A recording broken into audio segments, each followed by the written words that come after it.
ఏమండో శ్రీవారు egg omelette ఏమంటారా?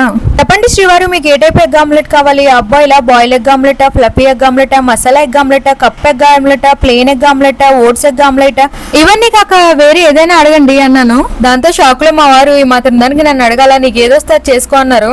ఇలా కొత్తగా అయితే ట్రై చేశాను. ఎగ్ ఆమ్లెట్ మాదిరిగానే మొత్తం ప్రాసెస్, కాకపోతే ఇందులో మిల్క్ కాస్త ఆయిల్ మసాలా పొడి యాడ్ చేస్తే మరీ టేస్ట్గా ఫ్రెష్గా ఉన్న కొత్తిమీర వేసుకుంటే టేస్ట్ ఇంకా అదిరిపోద్దండి. కాస్త క్యారెట్ కూడా యాడ్ చేయండి. మా ఆయన ఇంట్లో ఉంటే క్యాప్సికమ్ కూడా వేసేద్దును. ప్రెజెంట్ లేవు కాబట్టి వీటితోనే అడ్జస్ట్ అయిపోయాను. బాగా కలిపేశాను. పానం మీద ఏంటి మంత్రాలు అవుతున్నాను అనుకుంటున్నారా? పానం కాగిందో లేదు, చేపడితే కాలిపోద్దని అలా చూస్తున్నాను. అప్పట్లో అయితే ఇలాంటి పానం మీద నూనెసి అట్ల పుల్లెట్ అటు ఇటు తిప్పేసి వాళ్ళు ఇప్పుడు నాన్ స్టిక్ మూల ఇలాంటి బ్రష్ పెట్టాల్సి వస్తుంది. ఎంత బాగా కలిపితే అంత బాగా పొంగడలో ఉబ్బుతుంది ఎగ్ ఆమ్లెట్. బాగా కలపండి. వేసిన తర్వాత ఎగ్ ఆమ్లెట్ కి ఎక్కడైనా కన్నాల్లో ఉంటే నాకులా కవర్ చేసేయాలి. చూడండి ఎంత అందంగా ఉంటుందో. ఇక ఎర్రగా కాగనిచ్చి బాగా తిరగేసేయాలి. ఎగ్ ఆమ్లెట్ వేసామంటే ఈ వీధిలోది పక్క వీధిలోకి స్మెల్ రావాల్సిందే.